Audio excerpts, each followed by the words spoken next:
neurociencia aplicada a los procesos de motivación en el aprendizaje.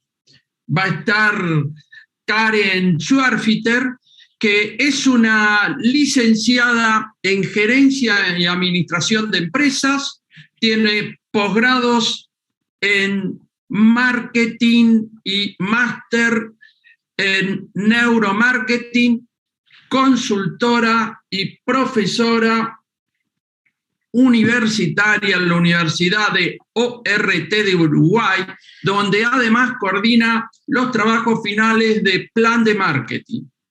Es integrante del Facultati de Profesores de la Universidad de Salamanca y también del Instituto Braidot de Formación. Y allí imparte clases en los posgrados de neuroliderazgo y neuromarketing. Sumado a esto, tiene 25 años de experiencia en trabajos en empresas de la región y puntualmente de Uruguay. Y además es una gran profesional y una gran amiga, y hemos cursado y estamos trabajando juntos en muchos proyectos. Así que con ustedes los dejo con Karen. Hola Claudio, hola a todos. Gracias por la presentación, gracias por la invitación a participar. Voy a ver si voy a poder ya compartir pantalla para contarles un poco de qué vamos a hablar en este ratito. Ahí está, se ve bien, cualquier cosa. Aquí compañeros de la organización me avisan. Bueno, como les contaba Claudio, tengo un posgrado en temas de neuromarketing, y si bien soy profesora universitaria, integro el Faculty de Profesores del Instituto Braidot, también me muevo mucho en las empresas, ¿no? Entonces, cuando me hicieron esta invitación para el tema de la educación, decidí contarles de esto que es algo que nos desvela desde muchos ámbitos, ¿no? El tema de la motivación. La motivación tanto, obviamente lo he visto en el ámbito empresarial, donde me muevo mucho, pero también en la universidad donde doy clases, y en todos lados el tema de la motivación es un tema clave y relevante. Y acá vamos a verla aplicada en los procesos de aprendizaje. ¿Qué vamos a ver en resumen? Les cuento. Primero nos vamos a poner de acuerdo con algunos conceptos sobre motivación y automotivación, ¿no? Después vamos a hacer una distinción en motivaciones extrínsecas e intrínsecas, y les traje algún ejemplo que no por conocido es poco valioso, y que nos muestra muy bien las diferencias y cuándo sirve cada una de ellas. Vamos a hablar de atención y memoria, que tiene mucho que ver con todo este tema de la motivación, y sobre todo también para todos ustedes educadores, saben que tanto la atención como la memoria tiene una implicancia importante en los procesos de aprendizaje. Específicamente de neurociencias hablando, vamos a entender todo esto de la motivación a la luz del sistema de recompensas del cerebro. Vamos a tratar de explicar en la forma más sencilla posible cómo opera este sistema de nuestro cerebro y cómo hace que justamente nos motivemos y nos produzca ir hacia la acción, ¿no? A través desde este punto de vista neurocientífico. Vamos a entender entonces un poco más del proceso motivacional desde la neurociencia, las barreras y qué pasa cuando no hay motivación, y les voy a dejar sobre el final algunos tips que podemos aplicar todos en nuestras clases para hacer ambientes y entornos mucho más motivados. Dicho esto, me encanta empezar con esta frase que todos los que estamos en educación y muchos de los que trabajamos en neurociencia quizás la vieron, es de Plutarco, que vivió entre los años 46 y 120, o sea, es una, fíjense, ¿no? Desde cuándo la lucidez de este sabio nos ilumina diciendo que el cerebro no es un vaso por llenar, sino una lámpara por encender, ¿no? Y cuántos años nos hemos pasado tratando como de meter cosas, ¿no? Meter conocimientos y cosas dentro de nuestro cerebro. Lo que vamos a ver ahora es cómo encender esa lámpara, cómo activar esa motivación y cómo utilizar el cerebro de una manera diferente, que sí obviamente nos va a permitir tener mejores procesos de aprendizaje, pero sobre todo lo que nos va a permitir es disfrutarlos más, ¿no? Esto de la motivación también tiene que ver con esas sensaciones de bienestar, de placer y de disfrute. Por eso también me gustaría que lo piensen, si bien lo vamos a ver en particular en esta oportunidad para la motivación en el aula y hacia nuestros alumnos, también tratar de identificar nuestras propias motivaciones, tratar de ser nosotros automotivados en nuestro quehacer diario, de tratar de ir al aula, ¿no? con un objetivo claro, con un propósito, con buscar qué es lo que queremos de nuestros alumnos, qué es lo que queremos que se lleven, y automotivarnos nosotros mismos en nuestra tarea diaria. Así que bueno, hablar de motivación no es simple, no es un tema simple, no hay unas definiciones ni unas varitas mágicas. Se ha estudiado desde décadas, desde diferentes disciplinas, como les decía, ¿no? En el ámbito laboral también. ¿Quién más no quiere, con todas las horas que todos nos pasamos trabajando, tener colaboradores y profesores motivados y comprometidos con la tarea? Entonces, no es solo para nuestros alumnos, también es para nosotros. Si buscamos definiciones de motivación, vamos a encontrar variadas, diversas y un montón. Yo me quedo con esta, que me gustó muchísimo, porque lo primero que habla es de este estado interno, ¿no? Dice, la motivación es un estado interno que activa, dirige y mantiene la conducta de la persona hacia metas y fines determinados. ¿Qué quiere decir con esto del estado interno? Nosotros no podemos inyectar motivación, no podemos poner un sombrero de motivación a nuestros alumnos. Nosotros tenemos la posibilidad de generar el ambiente, de generar el entorno, de motivar, de sembrar esa semillita para la automotivación, para generar ese estado interno de nuestros alumnos, en este caso, o con quienes trabajemos, para que se active y dirija y mantenga la conducta de la persona hacia un fin, hacia un objetivo. Esto lo subrayo porque en un rato, cuando veamos sobre el sistema de recompensas del cerebro, vamos a entender qué importante que es ese fin, ese objetivo, esa meta. Bueno, es el impulso que mueve a las personas a realizar determinadas acciones y persistir en ellas para su culminación. Salvo que la gente sea de Aries, no, eso es un chiste, la motivación hace que podamos persistir en lo que queremos lograr, ¿no? Y ahí tenemos ejemplos divinos. Vuelvo al ámbito empresarial, pero no por eso no aplica al aula. Cuando trabajamos con emprendedores que tienen la visión, el objetivo de llevar adelante su proyecto, ¿verdad? Podemos vislumbrar las dificultades y cómo persisten y se resisten y tienen esa resiliencia que los hace seguir y seguir y seguir hasta lograr esa meta y objetivo en un entorno motivado y con un estado automotivado, ¿no?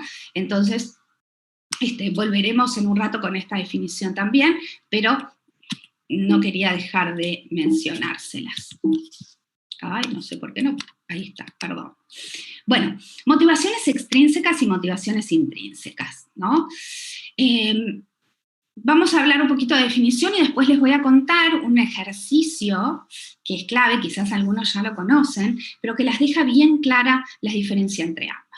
Las motivaciones extrínsecas que vienen de afuera, ¿no? Es una recompensa externa. En nuestro ámbito académico nos podemos referir a la nota o a la prueba o no prueba, pasa o no pasa, como una motivación extrínseca.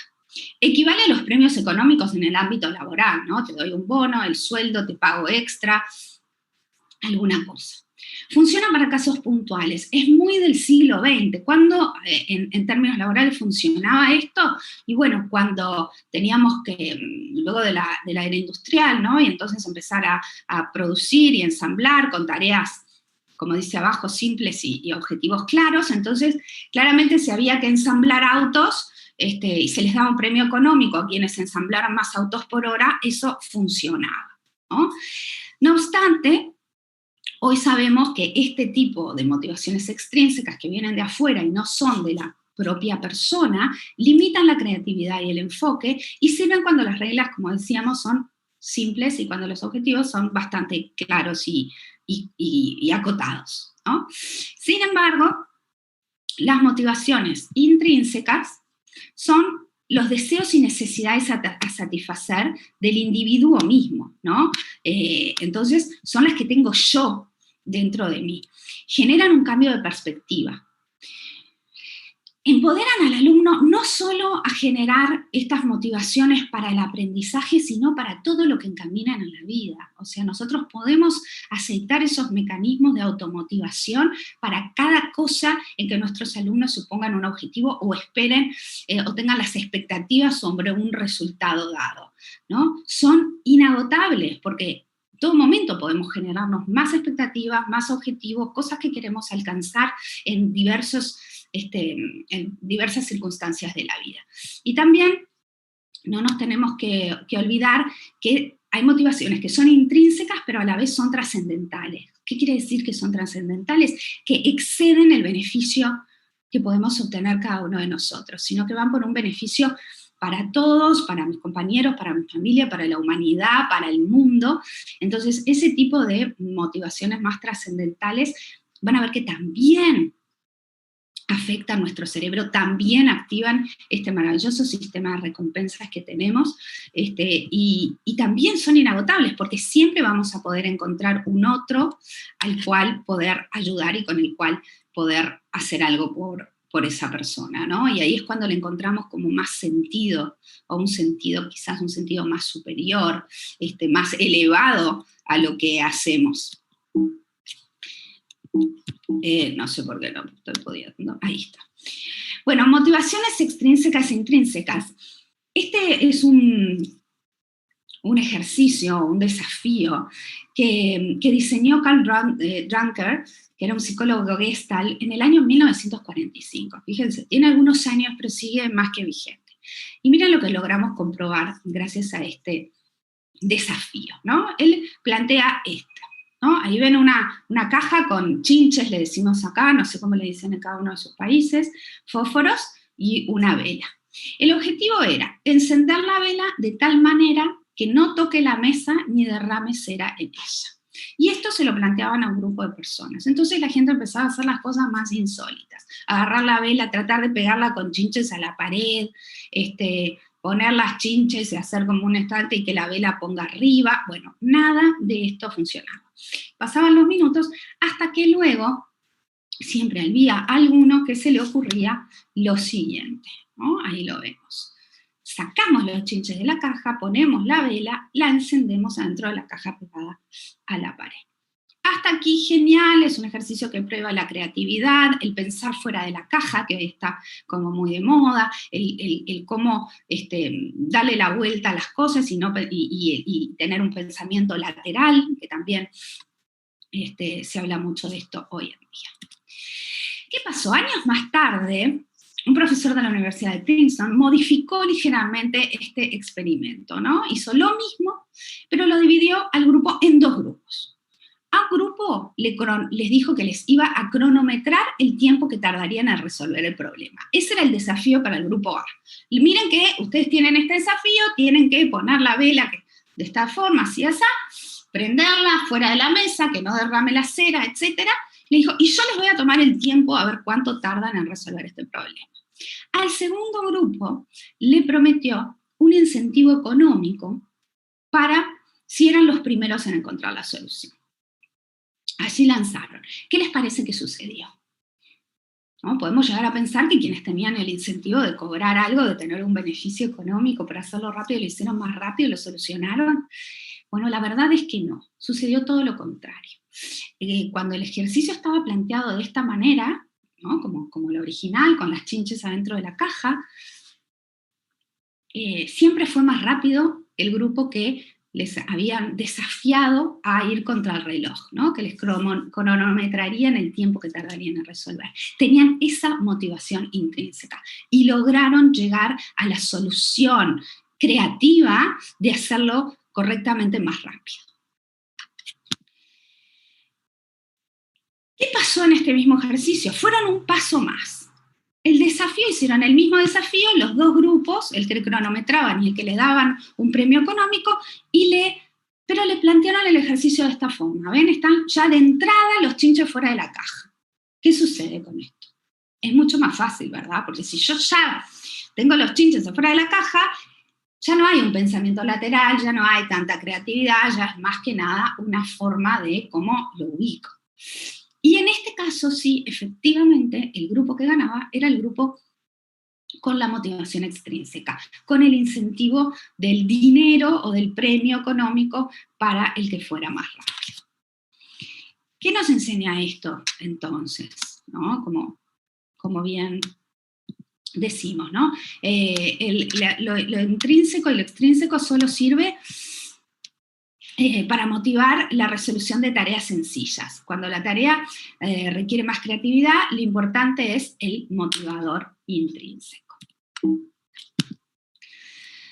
Y acá vemos una guitarra. ¿Por qué les puse esta guitarra? Bueno, simplemente para traerles un ejemplo quizás personal, pero que también explica mucho esto de las motivaciones intrínsecas y extrínsecas. Cuando yo era chica quise aprender guitarra, quizás como muchos de ustedes, ¿no? Eran los años 70, así de vieja soy, y quería poder tocar canciones de Sui Generis y todas esas cosas que se tocaban alrededor, si quieren, de un fogón, con la guitarra. Mamá me trajo un profesor que me tuvo 3 meses enseñándome samba de mi esperanza. No tengo nada contra el folclore, es más, con los años le he agarrado mucho gusto, pero en ese momento yo quería otra cosa. Allí terminó mi carrera musical, nunca más toqué guitarra ni absolutamente nada más. Con esta experiencia, cuando mi primer hijo, Darío, era chiquito y tenía 7 años, dije, bueno, que no le pase lo que a mí. Le propuse yo a él, vamos, ¿querés tomar clases de guitarra? Bueno, ni sí, ni no, ni blanco, ni negro. Allí fui yo a comprarle una guitarra preciosa, a comprarle cuadernos, a buscar el profesor, todas esas motivaciones de afuera que el chico recibió. Para hacer una historia larga, corta, tomó clase 3 meses, agarraba la guitarra solo en el rato de la clase y a los 3 meses me dijo, esto no es para mí. Casi 3 años después, vino un día él, por sus motivaciones, porque él estuvo en un entorno donde a él se le ocurrió que podía ser satisfactorio para él tocar la guitarra, me pidió clases. Ahí vienen algunas fotos cuando era chiquito y ya más grande. Darío hoy toca la guitarra, el piano, el ukelele, el bajo, toca batería y hoy en día también hasta produce música electrónica. ¿Qué les quiero decir con esto? Por más motivaciones extrínsecas que podamos llevarle a una persona, nada es tan poderoso como su propia visualización de sus objetivos, sus deseos, sus necesidades a satisfacer. Es lo que realmente mueve a la persona, la sostiene y le hace persistir en el esfuerzo de lograrlo. Entonces, descubrir cuáles son las motivaciones intrínsecas de nuestros alumnos nos puede dar muchas pistas de por dónde podemos engancharlos para lograr los objetivos que queremos. Hoy les dije que íbamos a hablar también de atención y de memoria, porque son claves para las dos cosas, para el aprendizaje y ni que hablar para la motivación, ¿no? La atención es clave en los procesos motivacionales. ¿Por qué? Porque entendemos lo que es de nuestro interés y lo que nos resulta relevante. Miren cómo es. El cerebro está continuamente bombardeado de estímulos. Nosotros enfrentamos diariamente miles de millones de estímulos. El cerebro, como muchos saben, es haragán. El cerebro busca siempre ahorrar energía. Entonces, ¿qué hace? Como no puede procesar todos los estímulos que recibimos, el cerebro nos filtra. Hace como Google, ¿vieron cuando hacemos una búsqueda? Entonces hacemos una búsqueda en internet y nos aparece todo eso que estamos buscando. El cerebro hace lo mismo. Cuando algo nos interesa, nos filtra y nos muestra eso que estamos buscando, ¿no? Esto, bueno, quienes quieran ahondar en los procesos de atención, ¿no? Estamos hablando como de atención selectiva, ¿verdad? Entonces se seleccionan los estímulos que resultan relevantes y se ignora el resto, ¿no? Estos procesos tienen que ver con la motivación, en el consciente voluntario, intencional y con una finalidad práctica. Se pueden dar cuenta incluso. Por ejemplo, yo cuando estaba esperando mellizos, que no es una cosa que uno ve mellizos por todos lados, pero yo estaba embarazada de mellizos y les juro que vi todos los mellizos de la ciudad, porque cuando uno está como con ese tema, a ustedes les debe pasar, o estamos pensando en, no sé, cambiar la bicicleta y empezamos a ver todas las bicicletas que andan en el barrio y la marca, todo. Realmente nos filtra y nos muestra lo que a nosotros nos interesa. Entonces, es importante identificar los intereses de cada alumno. Y claro que no podemos darle una clase particular a cada uno, pero sí es recomendable, acá viene el primer tip de la charla, sí es recomendable, por ejemplo, darles un espacio donde cada uno trabaje en algo que sea de su interés. Y por ahí volcar lo que se vio en el aula o lo que se viene viendo en alguna de las materias. Hay empresas muy exitosas que practican esto. Google, por ejemplo, sin ir más lejos, les deja un 20% de su tiempo en la empresa destinado a sus horas laborales a hacer proyectos que cada uno de los empleados quiera.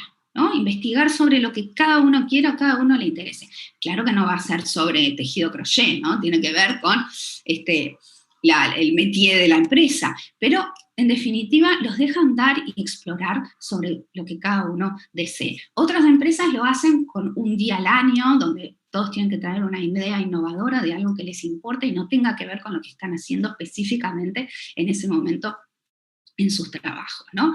Entonces, bueno, ese tipo de tarea donde cada chico trabaja sobre lo que es de su interés, poniendo como pueda los conocimientos dados en el aula son sumamente ricos y generan, y son muy recordados también. Nosotros en la universidad, por ejemplo, en la materia que yo imparto, que es marketing, principios del marketing, bases del marketing o marketing 1, les hablamos de muchos conceptos durante el año y sobre el fin del semestre les hacemos hacer un trabajo práctico con algún producto que ellos elijan, que sea del interés de ellos, ¿no? Y donde puedan poner todos esos conocimientos que vimos en el semestre en forma práctica en el marco de algo que es particularmente relevante para cada uno, ¿no? Entonces, quedémonos con que prestamos atención a lo que nos interesa nos motiva y a su vez viceversa, ¿no? Lo que nos motiva hace que nos genere interés y que lo podamos ver más. Y también lo recordamos mejor. Esto nos lleva al siguiente punto, que tiene que ver con la memoria, ¿no? Cuando adquirimos un nuevo conocimiento, se almacena primero en la memoria de trabajo o memoria funcional, y luego, si logra trabajar correctamente y comprenderse de forma activa, pasa a lo que llamamos memoria de largo plazo, donde se almacena y resurgirá cuando sea necesario. Esto que yo les digo, por ejemplo, de los trabajos prácticos con los conocimientos teóricos, es sumamente importante para que pase a la memoria a largo plazo. Cualquier profe de matemática puede saber, nos puede asegurar, ¿no? Que por más que expliquemos el concepto de una forma teórica, hasta que el chico no se sienta y hace el ejercicio, no lo termina de adquirir y de recordar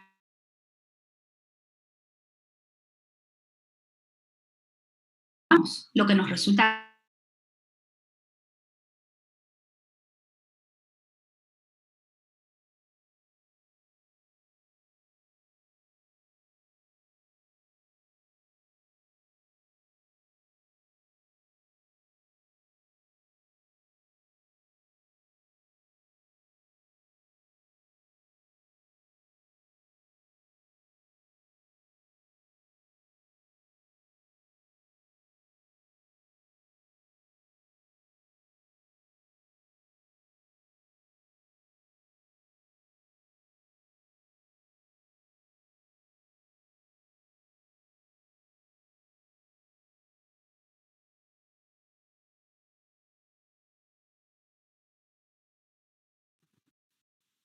Estamos teniendo algunos desperfectos que ya serán subsanados a la brevedad.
Ay, que reactive mi audio.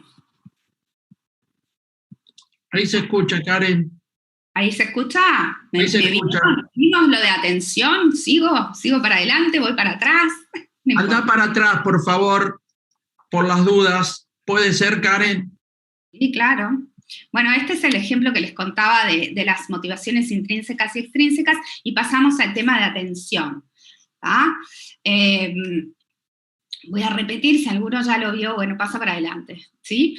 Pero la atención es clave en los procesos motivacionales, lo sabemos. Y les contaba que nuestro cerebro, que es bastante, siempre busca ahorrar energía, y a veces lo podemos hasta calificar de haragán, nos filtra mucho de los cientos de miles de millones de estímulos que percibimos diariamente, ¿no? Entonces prestamos atención a lo que es de interés y es relevante, pero el resto lo podemos llegar a ignorar. Porque sería muy difícil y un gasto de energía enorme para el cerebro procesar todos los estímulos que recibimos en todo momento, ¿no? Entonces, les contaba el ejemplo de cuando estaba embarazada de mellizos y veía mellizos por todos lados. Y bueno, es porque el cerebro me filtra y me deja pasar eso que es de mi interés. Entonces empezamos a registrar. Cuando uno va a cambiar la bicicleta o el auto o esas cosas, empieza a ver un poco más eso que lo tiene preocupado o es un tema de interés en ese momento para la persona, ¿no?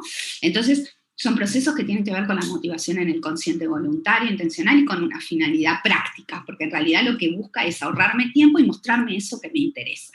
Por eso es tan importante también, esto no le dije antes, pero tener como objetivos claros, metas claras, qué estoy buscando, porque de alguna manera con este sistema de filtro que nos hace el cerebro nos muestra lo que nos interesa.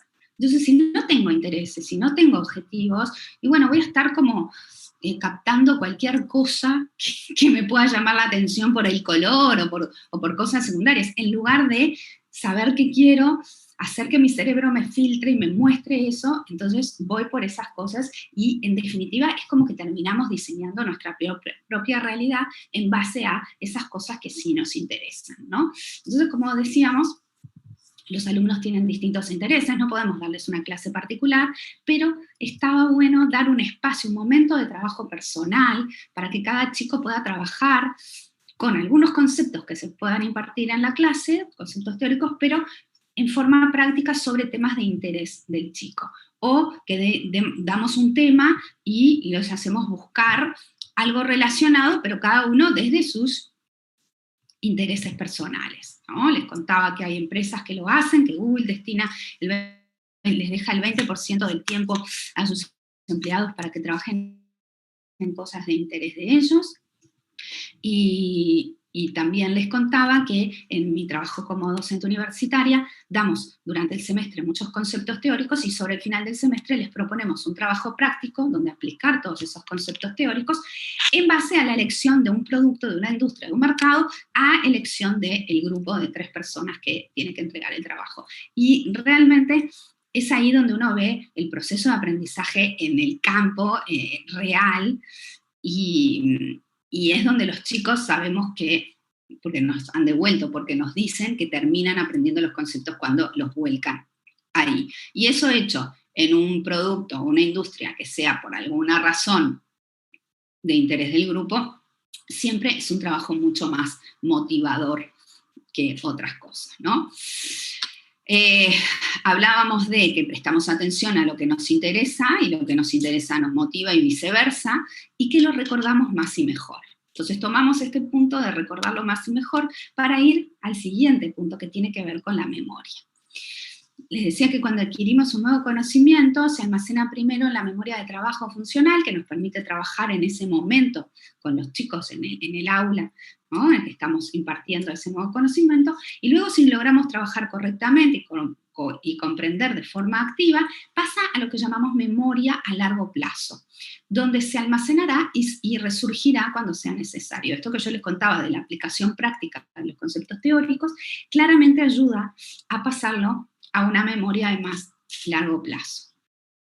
¿Qué recordamos? Entonces, recordamos, como ya vimos, lo que nos resulta relevante y de interés, lo que nos emociona, y esto es importantísimo, y podría darles una conferencia entera sobre esto, la importancia de las emociones, pero seguro que muchos de los colegas que están en el Congreso lo van a mencionar, pero realmente lo que nos emociona lo recordamos más, lo que nos entra a través de las emociones, a través de experiencias sensoriales, claramente es mucho más recordado.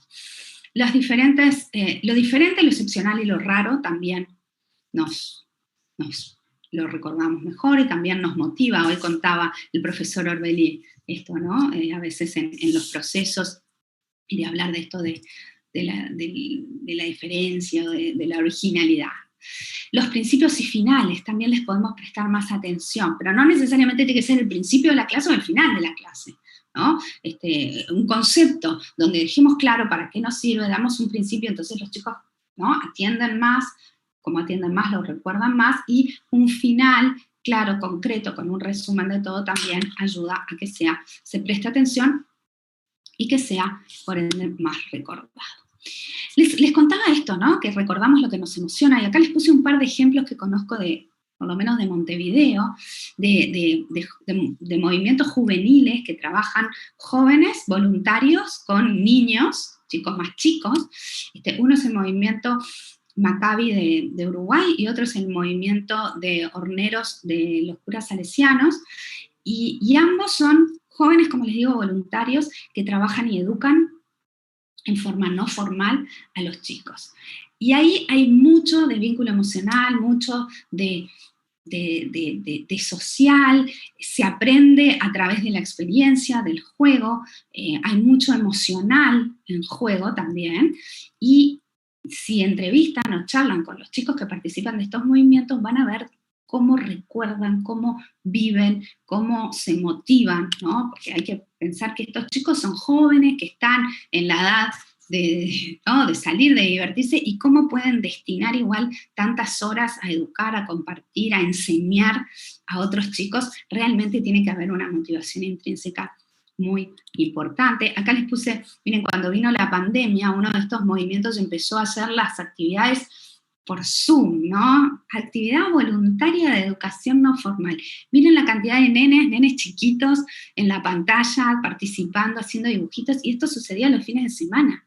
Hoy que competimos contra Netflix, competimos contra el PlayStation, todos estos chicos acá, ¿no?, a través de una pantalla, vinculados en una actividad educativa, realmente es para sacarse el sombrero. Y les puse la foto de las copas, como mis hijos participaron en algún momento de estos movimientos, y por ejemplo una de las actividades es un concurso anual del saber que hacen por grupos, y yo nunca los vi estudiar y aprender tanto y tan motivados como para este tipo de actividades. Entonces, en definitiva, cuando se toca la emoción, cuando se toca la pertenencia, cuando hay mucho del vínculo vivencial en juego, realmente surgen experiencias maravillosas.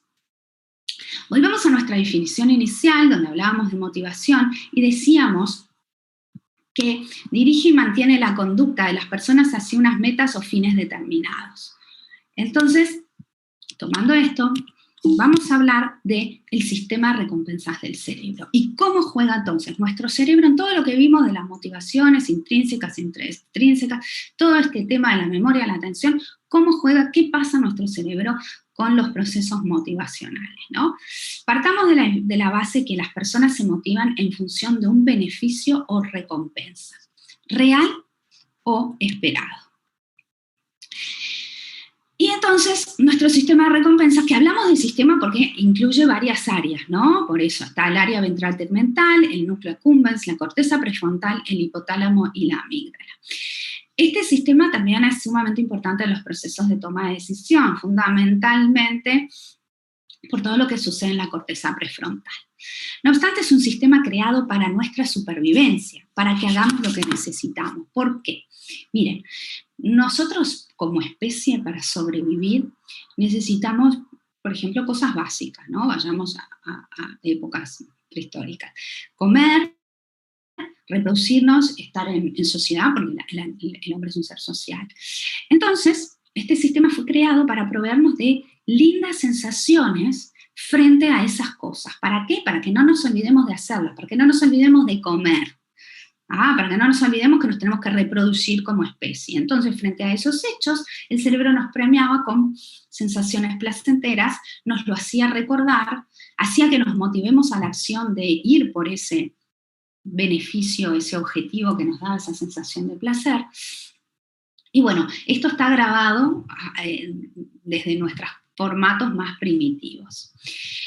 Es importante entender que hoy en día no solo se activa frente a el hecho generador de la sensación de placer, sino a las expectativas de que algo bueno nos suceda. Es decir, es real o incluso imaginario en algún punto, porque también se activa con expectativas de placer o de beneficio.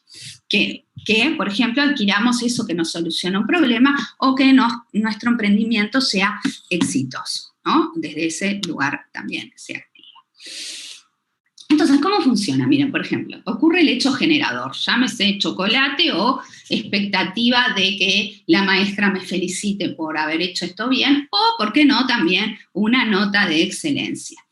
Entonces, esto activa ciertos núcleos en el hipotálamo, que genera una secreción de serotonina y encefalinas que van hacia el área ventral tegmental. El área ventral tegmental es ahí la pueden ver en la imagen donde está ubicada.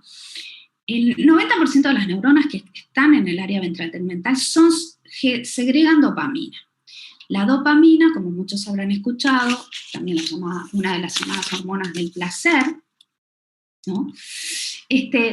Va por diversas áreas del sistema y genera diferentes reacciones en cada una, ¿no? Dependiendo a dónde llegan las distintas reacciones. Por ejemplo, cuando la dopamina llega al hipocampo, esto activa la memoria contextual, es decir, nos dice dónde fue el hecho generador de ese bienestar, por qué razón, etc. Cuando llega a la amígdala, activa todo lo que tiene que ver con la reacción emocional. Cuando la dopamina llega a la corteza prefrontal, ahí es donde se da todo el procesamiento cognitivo, pensar y planificar para poder volver a hacer este hecho generador del placer, ¿no? Y ahí es donde tiene todo esto que ver con los procesos de toma de decisión. El núcleo accumbens, que ahí también lo ven, ahí está marcado en la imagen, que es la interfaz entre el sistema límbico, si quieren, lo más emocional y lo que tiene que ver también con la memoria, y el sistema motor, fruto que se activan también los ganglios basales, genera movimiento y acción. Entonces también es muy importante entender que este estado de bienestar no es simplemente un estado mental que nos da un placer y una sensación. En definitiva, este sistema activa una acción, nos lleva a ir hacia eso que nos va a proporcionar ese beneficio o esa satisfacción. Entonces lo sentimos, pero también lo hacemos. Sentimos el bienestar, pero nos da el impulso para poder efectivamente movernos y hacernos, ¿no? Y también se genera una potenciación a largo plazo por el glutamato que llega al núcleo accumbens. Pero vamos a no complicarnos por eso. Lo que les quiero decir en resumen es que es un sistema que hace que nos motivemos, nos sintamos más seguros, porque realmente nos quita, fruto de otros neurotransmisores, aversión al riesgo, nos vamos a sentir más seguros, más tranquilos, hace que nos sintamos bien, nos lleva, como les decía, nos genera la acción, nos lleva a efectivamente accionar, nos recuerda cada vez más fácilmente esos estímulos que nos afectan positivamente porque genera plasticidad y memoria, entonces nos acordamos de esas cosas que nos hacen bien. También hace que nos sintamos en ese estado de flow, ¿vieron? Ese estado donde a veces se nos pasa el tiempo y no nos damos cuenta. Entonces muchas veces esas cosas que nos motivan y que nos activan este sistema se transforman en nuestra pasión. Cuando uno hace algo que le gusta mucho, entra como en ese estado y genera como una adicción positiva. Les menciono esta palabra de la adicción porque es el mismo sistema que se activa frente a, lamentablemente, las adicciones, donde allí se activa todo esto que decimos, pasa todo esto hormonal, se segrega la dopamina, se genera el bienestar, pero no, el hecho generador no es esa expectativa de que algo bueno me pase, sino que el hecho generador es el consumo de alguna sustancia externa. Entonces, bueno, esto también se trabaja desde otros lugares cuando se habla de adicciones. tan importante como la activación del sistema es el cierre del sistema, y esto es importante tenerlo también presente para el aula, ¿tá? El sistema de recompensas se presenta un estímulo y genera todas esas expectativas de bienestar o satisfacción, ¿no? Pero también es importante dar un minuto para el disfrute de lo logrado, lo alcanzado,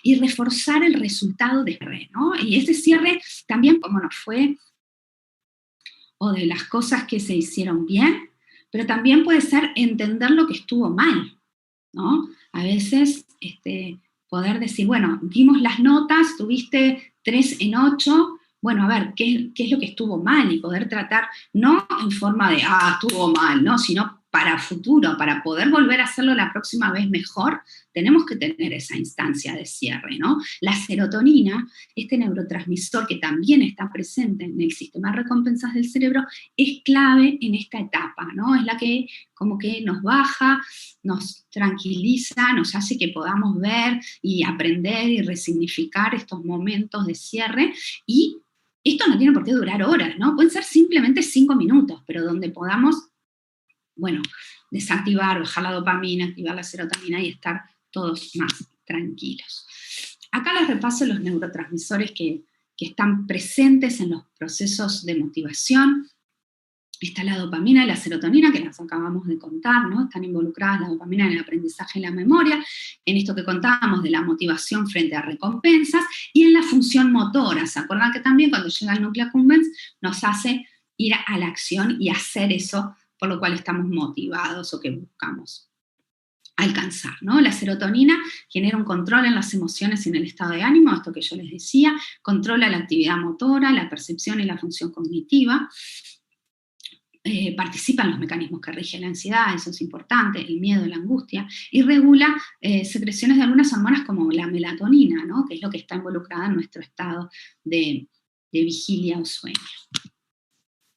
Oxitocina, acetilcolina, endorfinas, bueno, favorecen el bienestar físico. La oxitocina está presente frente a situaciones de placer y afecto, ¿no? Y tiene mucho que ver con los vínculos de confianza. Esto que decíamos, y también generar en el aula ese vínculo, esa relación alumno-docente, donde también podamos tener confianza, y eso nos va a generar también situaciones de placer y de afecto. Acetilcolina, que favorece la atención y la memoria, y las endorfinas, que producen sensación de bienestar e incluso euforia. A veces estás en el aula, tenemos que bajarla, sobre todo con chicos.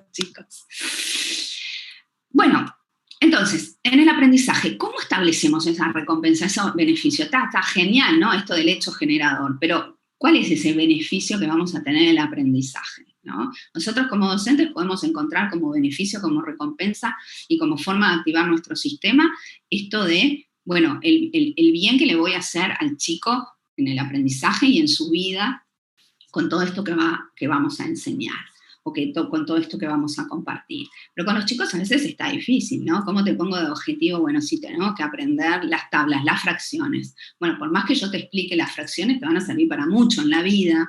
Con las fracciones vas a poder también hacer una receta de cocina. Por ahí no es suficiente como para motivarlos. Entonces, si bien está bueno siempre explicar y dar esa explicación de lo que, para lo que nos va a servir esto que aprendemos. Yo tenía en casa a mi hija Lucía, que muchísimas veces me decía, ¿y esto para qué me va a servir en la vida? Y bueno, eso está bueno que nosotros como docentes les expliquemos también para qué les va a servir en la vida, porque todo lo que damos nos va a servir, nos sirve en la vida, ¿no? Nosotros ya lo sabemos. Pero el desafío es motivar el proceso, y es un poco lo que el profesor Orbelli también contaba antes de mi ponencia, ¿no? El desafío es el proceso. Él decía, el desafío es la dinámica, pero más o menos que es lo mismo, ¿no? Entonces, el proceso activa igual el sistema de recompensas también con la expectativa y con el disfrute y con el estar en el mismo proceso, ¿no? También permite percibir el deseo y la satisfacción de las necesidades, y la interacción con el grupo, ¿no? En este proceso ayuda muchísimo. La clave es descubrir lo que nos motiva y lo que nos desmotiva. También esas barreras que podemos llegar a encontrar, ¿no? Entender que la motivación de nuestros alumnos es un proceso continuo. Hay que anticipar las barreras, las amenazas, los factores desmotivantes y distractores. Y hay que entender también, cada uno en el contexto donde imparte sus clases tiene que saberlo, ¿no? Cuando hablábamos de esto de atención, cuando yo tengo que prestar atención a cosas muy básicas, visto desde la pirámide de necesidades de Maslow, ¿no? Como la necesidad, la seguridad, la comida. Cuando nos faltan a veces esas cosas, como que toda nuestra atención está volcada a eso, que de eso depende nuestra supervivencia. Y entonces es más difícil lograr la atención y la motivación en otras cosas. Entonces, bueno, tenemos que identificar y encontrar esas barreras y tratar, ¿no?, de manejarlas. Y tenemos que acostumbrarnos a una evaluación continua de lo que funcionó y no funcionó, ¿no? Cuando algo vemos y qué bien, qué buena que estuvo esta clase, bueno, tratar de identificar esas cosas que salieron bien y que a los chicos les gustaron. El aburrimiento, la actitud negativa, la depresión y la falta de motivación resultan mucho más nocivos de lo que creemos.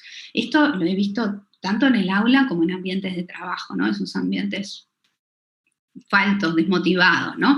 Porque además genera una epigenética, esto de la activación de los genes por el entorno, ¿no?, que se expande y se hereda organizacionalmente. Un entorno estimulante amplía y vigoriza la conexión de las neuronas de cada uno de los que están en ese entorno, así como sucede lo contrario cuando en vez de ser un entorno estimulante, no lo es, y es desestimulante. Les quería contar una buena noticia, ya para ir terminando, y es que el cerebro es altruista.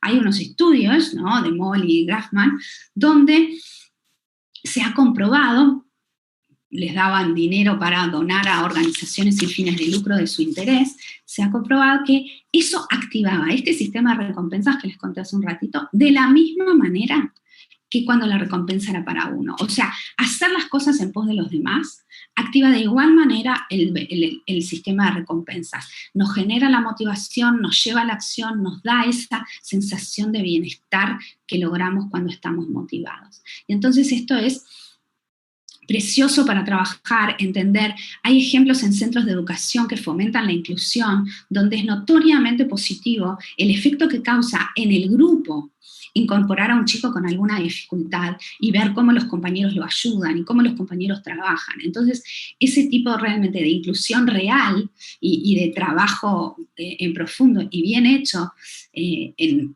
entornos inclusivos es sumamente favorable, no solo para el chico, obviamente, que es el incluido en este caso, sino para todo el grupo, porque justamente están haciendo un trabajo muy altruista y ellos se sienten bien y recompensados cuando ven los avances en el propio compañerito por ahí que tiene la dificultad. Para terminar, entonces, me quedan 2 slides con tips para generar entornos que favorezcan la motivación y con esto voy a ir cerrando. El primero, la risa. Norbeli también la mencionó.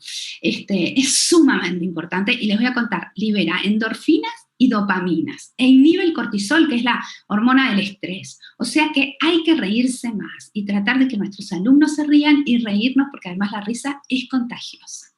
Las emociones positivas, ¿no? El afecto, la tranquilidad, el tratar de llevar emociones positivas al grupo. El estímulo de la pertenencia al grupo y fomenta el vínculo, ¿no? Esto que les contaba de la oxitocina y lo importante que es el vínculo y el grupo. El reconocimiento social.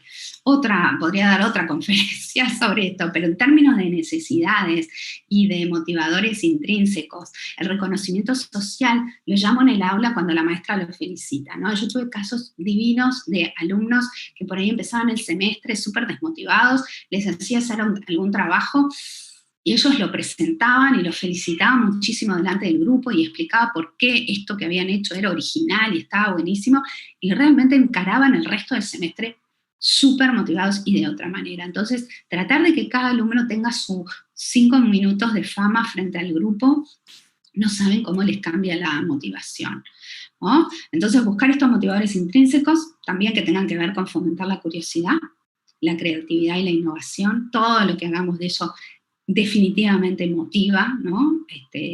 Y yo siempre digo que tenemos que generar alumnos curiosos, porque hoy estamos a un clic de saber cualquier cosa.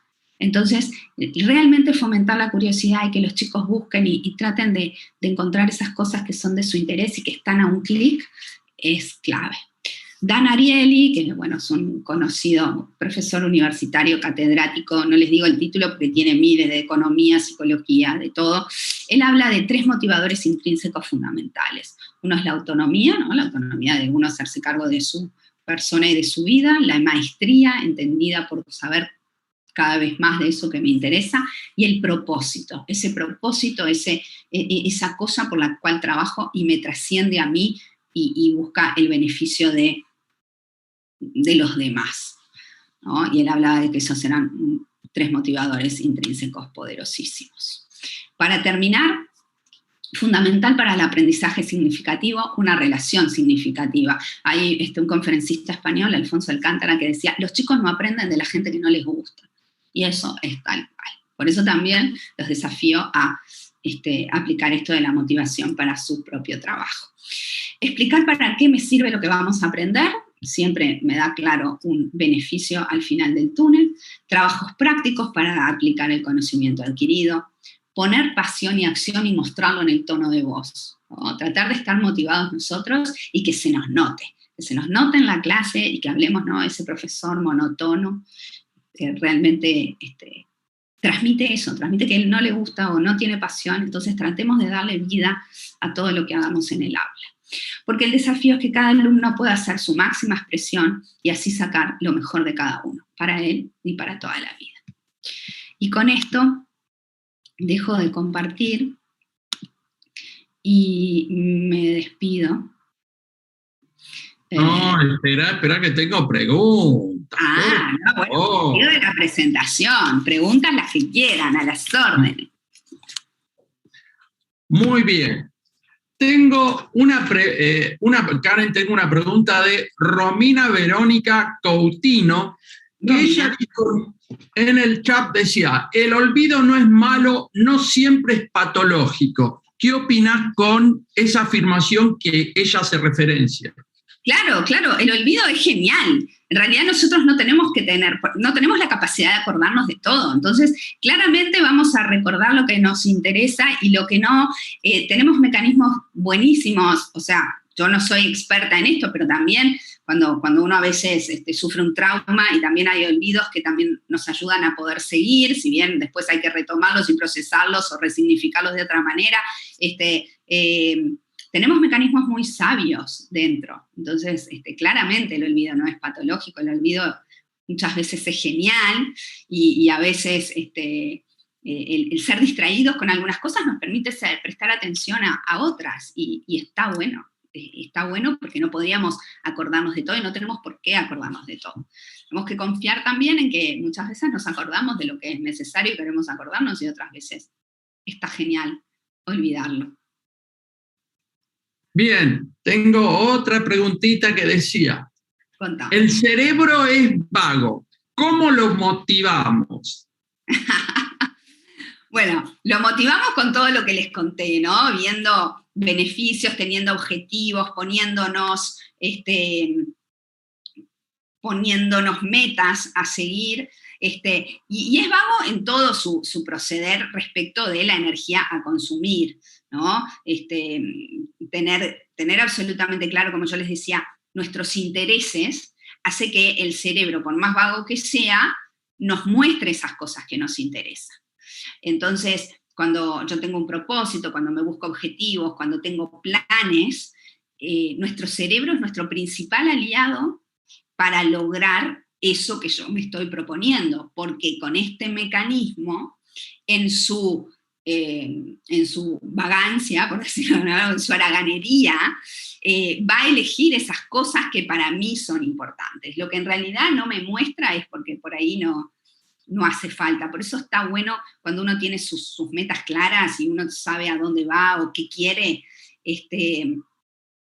porque en definitiva se nos presenta el escenario, ¿no? Se nos muestra, el cerebro nos muestra lo que nosotros queremos. Y eso es genial porque de esa manera estamos diseñando, teniendo la vida en nuestras manos, ¿no? El control de lo que nosotros queremos en nuestras manos. Y el cerebro es nuestro principal aliado. Gracias. Romina te dio las muchas gracias por el chat, por tu respuesta. Tengo otra más que esta va por mí, esta pregunta. Dale, Claudio. ¿Tú crees que el cerebro femenino está mejor preparado que el cerebro masculino para motivar en el aprendizaje? No, la verdad que no. Sé que el cerebro masculino y el femenino tienen diferencia. También en forma genérica, ¿no? Porque hay cada uno, no podemos decir todos los hombres son todos iguales y todas las mujeres. Sí hay temas evolutivos del cerebro, pero no. A esta pregunta concreta creo que no. Creo que todos tenemos la capacidad de poder generar esos ambientes que predispongan a la automotivación, que puedan encender esa llama, que hagan que los chicos disfruten del proceso, que hagan que los chicos vean el objetivo o los resultados de esos procesos de aprendizaje, que tengan que ver con lo que a los chicos les interesa. Creo que eso sirve, somos buenos todos los géneros para hacer esas cosas en el aula. Gracias. Tenemos a Agustín Valle que nos dice, ¿se puede conocer la motivación de los alumnos en la primera clase? Se pueden establecer dinámicas, ¿no? Donde, por ejemplo, nosotros le podemos decir, contame, no sé, que cada uno le cuente sobre un animal que le gusta y por qué, ¿no? Cuando el por qué es lo importante. Bueno, porque es libre y corre. Bueno, ahí ya sé que el chico va para ese lado. Porque el búho, porque es inteligente y le gusta leer. Bueno, ahí nos puede dar alguna pista con alguna dinámica media cortita. Pero la verdad es que nosotros vamos conociendo un poquito con el transcurso del curso, un poco más en profundidad a los alumnos. Yo en mi primer clase de universidad siempre les pregunto por qué están estudiando lo que están estudiando. Y eso me da muchas pistas, ¿no? De los intereses. He dado clases de marketing, por ejemplo, en alumnos de carreras de estudios internacionales. Entonces, algunos quieren ser diplomáticos. Entonces, a mí lo que me sirve conocer eso es porque yo puedo poner ejercicios sobre marketing, pero que tengan que ver con vender la carne uruguaya al mundo, por ejemplo. Que sé que es algo que les va a interesar mucho más que si les hablo de alfajores Habana o de chocolates no sé cuánto. ¿Entienden? Entonces, sí se les puede preguntar.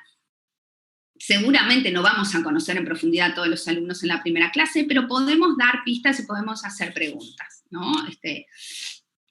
También le podemos preguntar a chicos chiquitos qué te gustaría hacer cuando seas grande, y también le podemos preguntar a chicos chiquitos qué te gusta hacer en tus horas libres. Entonces, bueno, eso también nos puede dar pistas. Hay chicos que les gusta leer, hay chicos que les gusta el play, y hay chicos que les gusta jugar al fútbol. Entonces, bueno, ya ahí vamos teniendo, ¿no? un contexto un poquito más conocido. Karen, tenemos a Claudio Rearte que dice, gracias Karen por tu ponencia. Sumado a esto, también está Jan Enríquez que nos dice, buenos días desde México, soy cubana y especialista del lenguaje. Me encantó esta parte de la motivación para llevarla a cabo el Mis Terapias. Excelente conferencia del tema, muchos saludos a todos y en especialmente a Karen. No sabes cómo me motiva eso. Realmente me hace sentir, y uno tiene que tratar de sentir esas cosas en el cuerpo. Muchísimas gracias. Y además, disculpen, voy a confiar, a evidenciar algo que nos está pasando a los dos, porque nos está llegando en breve nuestro certificado de posgrado de Salamanca, que nos tiene que llegar. Tenemos otra pregunta de Diego Latina. ¿Qué pasa con el cerebro de un niño malnutrido en relación al aprendizaje y cómo motivarlo?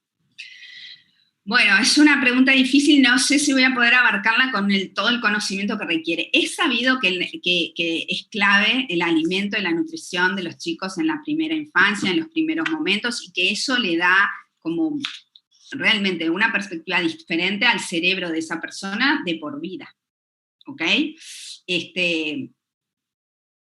Pero sí puede, y eso es a veces más difícil de revertir en el correr de los años. No obstante, la motivación, si bien no es que la motivación mejora la performance, por decirlo algo, o alguien que tenga alguna carencia por ahí no solo alcanza con la motivación, pero sí es la única herramienta por ahí que tenemos para acceder a futuro a un conocimiento mejor por parte de la persona. O sea, no lo puede contrarrestar 100%, pero sí también hay casos de mucha resiliencia y de gente que viene de entornos súper difíciles, donde motivados, inspirados por alguna cosa un poco más personal o incluso trascendental, han logrado resultados extraordinarios. O sea, la verdad que la motivación es esa llama que nos hace luchar incluso contra las adversidades más básicas y orgánicas que podemos llegar a tener. No quiere decir que es la llave de todo y que solo con motivación podemos lograrlo, también hay que saber persistir, hay que también aprender, pero realmente por más desnutrición o problemas de alimentación que haya en la primera infancia, tampoco es que se nos anule. Y también es verdad que las últimas investigaciones comprueban de que el cerebro, las células se regeneran y que hay neurogénesis y que hay un montón de cosas que antes no se sabían, entonces que se pueden compensar también, no al 100%, pero sí en gran medida esas carencias que pueden ocurrir en la primera infancia. Marisa Alfaro, desde Bolivia, nos dice, buena exposición de la motivación y saludos. Bueno, muchas gracias, muchas gracias. Otra preguntita. Si yo fuera un docente nuevito, en el cual al terminar esta ponencia tengo que dar una clase, ¿qué 3 tips me darías tú para motivar mi primera clase como docente ante un alumno, ante el patio o el claustro? Bueno, igual primero te voy a contar que en mi experiencia, por ejemplo, esos profesores nuevitos, incluso a mí me pasó en mis primeras clases, son geniales, pues tienen toda la motivación a flor de piel. O sea, mi hijo empezó este año a dar clase en la universidad también en programación y salió el mejor profesor de la cátedra y tiene 21 años y realmente empezó como tan motivado, y a mí me pasó también en mi primer curso, ¿no? Entonces los profesores nuevitos son ideales para dar el curso porque vienen con una motivación extra de esa cosa que fueron elegidos y que tienen la responsabilidad, y siempre empezar un curso motiva muchísimo. Bueno, tips les di varios, pero la verdad es que lo importante por ahí es generar un vínculo, ¿no? Es mostrarse como auténtico, generar el vínculo, tratar de conocer a los alumnos, disfrutarlo, entender, en el caso de la universidad, por qué estudian lo que estudian, entonces tratar de adaptarse a ellos, pero creo que eso, ¿no? De generar como empatía y buena onda, buena vibra, buena emoción en el salón, eso motiva muchísimo a los chicos, ¿no? Lo vi como profesora, lo veo con mis hijos cuando van, esto que les decía de la risa no es menor, y vos sabés, Claudio, todas las buenas cosas que nos hacen reírnos. A nosotros en los cursos nos obligaban a reírnos mínimo 1 minuto por día cuando despertábamos. O sea, la risa de verdad es sumamente importante. Y bueno, tratar de que los chicos se pongan esos objetivos o disfruten del camino, ¿no? Y bueno, eso les va a servir para el curso y para la vida. Bueno, Karen, quiero darte unos 5 minutos, o si querés, tomate unos 10 minutos para hacer el cierre de tu ponencia y dejarnos no solo el cierre de la ponencia, sino dejarnos además un mensaje y los mejores tips de Karen para motivar al alumno, al profesor, al aprendiente, al coachee, a lo que vos quieras. Así que todo tuyo. Bueno, les dejo, vamos a repasar entonces, que los tenía acá bien resumiditos, ¿no? Estos tips que generan entornos que favorezcan la motivación. No quería ser reiterativo, pero me parece que están bien resumidos, podemos hablar distinto de cada uno. Les mencionaba la risa, las emociones positivas, esto de ser buena onda es en serio, el estímulo de la pertenencia del grupo. Eso es fundamental. En los ejemplos que les mostré de educación no formal es clave, ¿no? El pertenecer. Y todos sabemos que es una de las necesidades básicas, una vez que tenemos, si quieren, satisfechas las más básicas de la pirámide, pero el sentido de pertenencia es muy importante, y de fomentar el vínculo. Esto que les contaba del reconocimiento social, ¿no? Tratar de darle lugar a cada uno y encontrar la luz que tiene cada uno de los alumnos, incluso los más fatales, esos que nos dan dolor de cabeza, bueno, también tienen algo bueno que enseñar. Cuando los ponemos, les diría que sería como el tip que yo vi que hace cambiar radicalmente a los chicos dentro del aula, ¿no? Un chico que siempre es tildado del problemático, el que rompe, el que está atrás y molesta, cuando de repente les damos como una tarea y los ponemos a ellos como ejemplo y les damos ese espacio de reconocimiento social,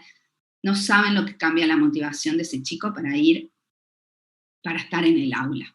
Yo los desafiaría a que lo prueben, e incluso con estudiantes universitarios, ¿no? A mí me pasó, les contaba, y les conté, tenía otro grupo, ¿no? De chicos que no eran buenos y que hicieron su trabajo obligatorio sobre autos de alta gama porque les divertía, y realmente encontraron una cosa que fue muy original, que tenía que ver con una disminución de impuestos por eso, por una activación de algo que tenía el auto. Y realmente fue muy original. Y los recontra felicité, los hice exponer delante del grupo, y les hice explicar. Bueno, los chicos después dieron un feedback del curso increíble. Y realmente después de esa presentación, tuvieron el parcial, les fue mucho mejor, estudiaron más. Esto del reconocimiento social, el reconocer las virtudes de cada uno frente al otro, realmente es bárbaro. Los motivadores intrínsecos que ya los vimos, hablamos de la curiosidad, la creatividad y la innovación, la autonomía, la maestría y el propósito. Tratar de nosotros estar motivados, porque es fundamental. Nosotros no podemos generar ambientes motivados y motivar a los chicos si nosotros nos pesa ir a trabajar todos los días. Eso es real. Y yo sé que es difícil, y yo sé que muchas veces no recibimos por ahí el reward, ¿no? El premio o el beneficio o el sueldo adecuado, pero tenemos que encontrar ese propósito, ese objetivo más trascendental en todo lo que estamos haciendo. Explicar de qué va a servir siempre sirve, los trabajos prácticos son fundamentales, dónde aplicar ese conocimiento que sé, que se note la pasión que tengo por mi clase en el tono de voz, y bueno, eso, el desafío de que cada chico saque lo mejor de sí mismo y sea su ser en su máxima expresión. Bueno, Claudio, espero haber resumido. Espera, que tengo otra pregunta. Dale. Agustín Valle dice, ¿hay colores que te motivan más? Creo que acá me gustaría que te explayes, no solo con los colores que uno utiliza en la clase, sino en las pizarras o en el PowerPoint, sino también cuando uno vende, cuando uno hace marketing publicitario. La diferencia entre el verde y el rojo, no sé, creo que él quiere ver, dice, ¿qué motiva o qué no motiva? ¿O qué colores motivan más o menos? No, a ver, lo que te puedo decir es que hay colores que llaman más la atención, ¿no? Los colores rojos, el color amarillo, claramente llaman más la atención. Hay colores que generan otro tipo de sentimientos. Los colores negros plateados por ahí nos llevan a ver algo como más premium, los colores azules nos llevan a sensaciones más de frío. O sea, los colores tienen un montón de cosas por detrás. Que motiven más o menos, en realidad, por lo menos yo no lo sé. Sí, otra vez sé que hay colores que llaman más la atención, entonces si estamos en una clase y queremos mostrar algo y lo vamos a mostrar de color rojo, seguramente capte más la atención de los chicos. Pero, otra vez, la motivación la da el contexto, ¿no? No va a haber ningún color que suplante el contexto que queremos generar para que los chicos se automotiven, ¿no? Un proceso divertido, un proceso con un objetivo, un propósito. Yo les mostraba a estos chicos de los horneros de los curas salesianos acá en Montevideo, y ellos muchas veces, por ejemplo, van a trabajar y hacen actividades de ayudar a construir viviendas. Bueno, eso tiene un propósito súper significativo, se lo puedes presentar de cualquier color, el propósito en sí es lo que los va a motivar, ¿no? Esa motivación de hacer algo por el otro va a ser lo que va a disparar el sistema de recompensas del cerebro. Sí, lo que podemos ayudar con colores, o con las formas, o con los dibujos, ¿se acuerdan que decíamos la gente a que llame la atención y a que se recuerde más, ¿no? Lo raro, lo distinto, lo diferente puede venir por ese lado, ¿no? Un color fucsia, un color que me llame más la atención, pero no necesariamente vamos a lograr mayor motivación por el uso de eso.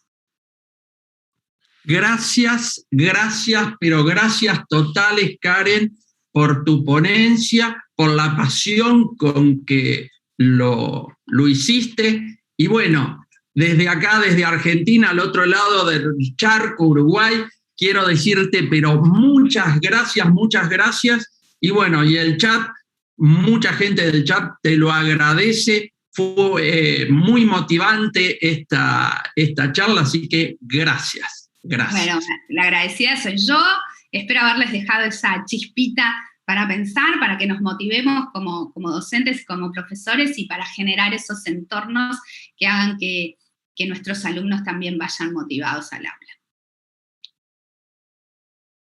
Chao a todos.